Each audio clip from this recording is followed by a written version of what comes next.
Oi pessoal, meu nome é Antônio Marcelo Pacheco, meu canal é Possível Sair da Caverna. Hoje vamos falar ainda sobre coisas genéricas, ligadas principalmente e totalmente ao nosso país.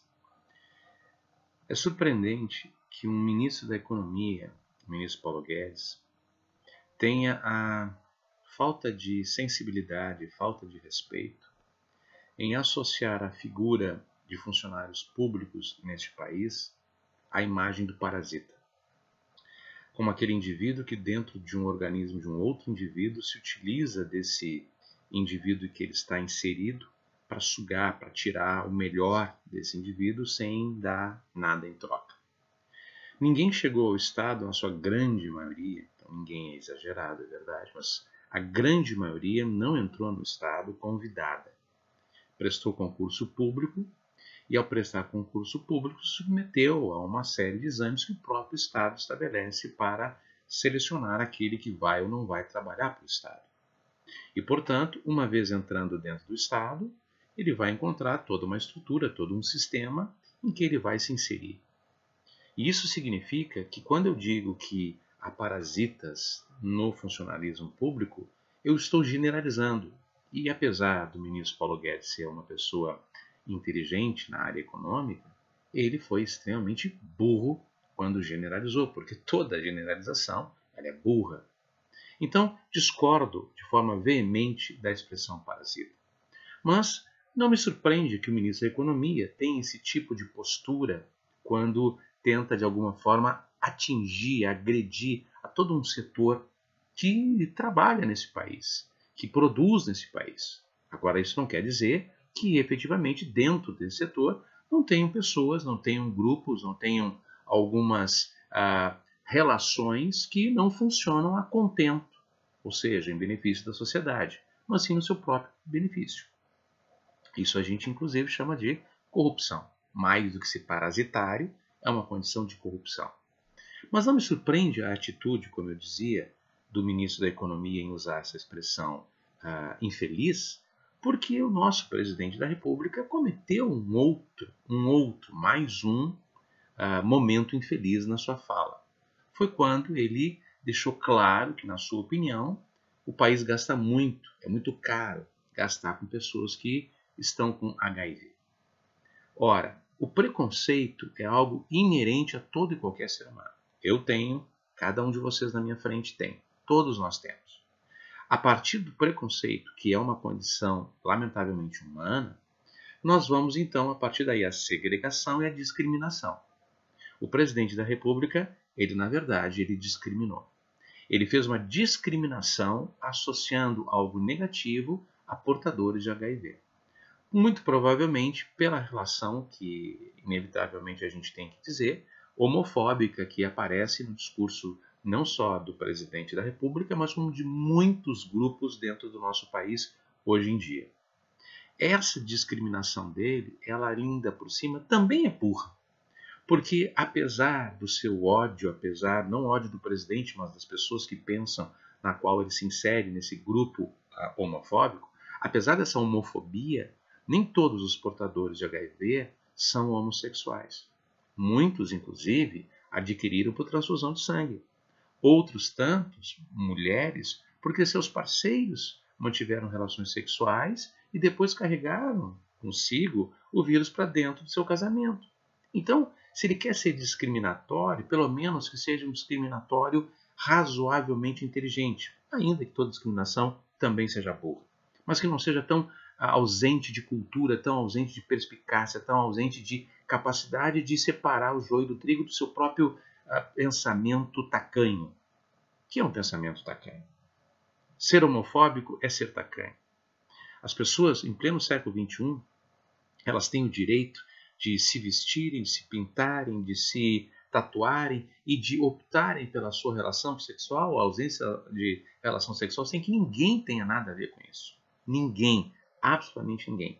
Contudo, ainda no século XXI, uma sociedade como a nossa, que dá tantas demonstrações, inclusive dos, entre aspas, parasitas do Estado com a ciência, com a tecnologia, para coisas que até então, 30 anos atrás, eram inimagináveis, ainda se mantém no campo social tão tão retrógrado e reacionário.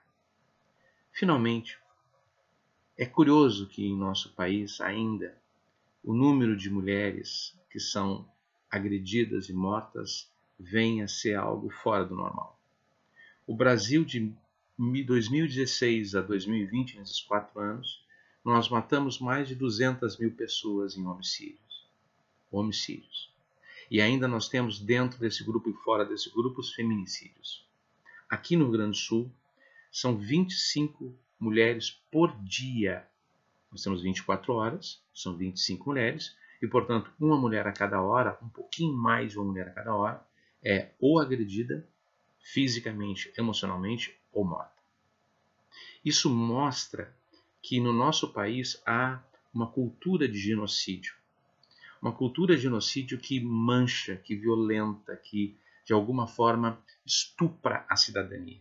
Porque é inadmissível as mulheres continuarem sofrendo agressões de homens que simplesmente consideram essas mulheres uma extensão sua, um objeto seu, uma propriedade sua. E aqui, cuidado para não se discriminar. Não são só homens da classe B, da classe C, são homens da classe B e da classe A. Muitos empresários, muitos intelectuais, muitos com títulos de doutor, que não conseguem entender a relação do homem com o outro, sendo o outro a mulher. E isso mostra que é um processo de corrosão da própria ideia da sociedade. E isso vem historicamente no Brasil e não parece mudar. Não parece mudar, lamentavelmente.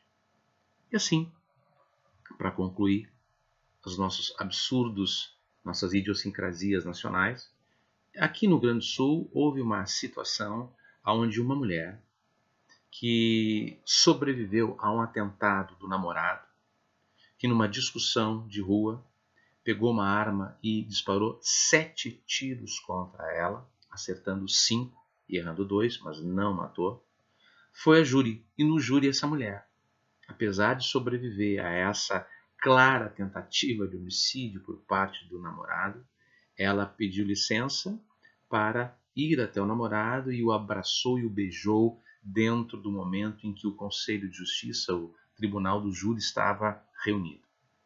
As reações que ocorreram são reações críticas ao fato de que ela, mulher, vítima, sobrevivente de um atentado, com 5 balas que pegaram no seu corpo, estivesse ali publicamente na frente do juiz do Tribunal do Júri, beijando e perdoando aquele sujeito que foi o responsável pela sua quase morte. As agressões foram absurdas. Muitas dessas agressões feitas por mulheres. É absolutamente impossível evitar o preconceito a esta cena. Mas é absolutamente possível fechar a boca e não manter nenhum tipo de explanação discriminatória ou de segregação. Algumas mulheres, inclusive, chegaram a dizer que ela deveria tomar uma tunda de pau. A própria mulher estimulando na mulher, que de alguma forma tem uma atitude que a desagrada, a agressão. É óbvio que há uma série de explicações psicológicas para a relação da vítima com o algoz, sem dúvida. Mas o que aconteceu é que efetivamente aquela mulher, por N fatores, e vamos torcer para que esse sujeito não saia daquilo que é o ciclo amoroso para depois entrar no ciclo da tensão e aí de novo não dar violência. Isso é um ciclo dentro da relação de um homem e de uma mulher ou de qualquer tipo de casal, independente de ser homem ou mulher, pessoas, para que ele não tente dessa vez e agora conseguindo sim matá-la. Mas julgá-la publicamente é a coisa mais fácil do que simplesmente tentar mudar a cultura num processo maior. No nosso país é mais fácil sempre julgar do que tentar entender alguma coisa. Pessoal, um abraço. Meu nome é Antônio Marcelo Pacheco. Meu canal é Possível Sair da Caverna e a gente fica aqui nesse momento com a reflexão. Julgar é muito mais fácil do que compreender e tentar, com uma ação positiva, construir uma nova cidadania. Um abraço.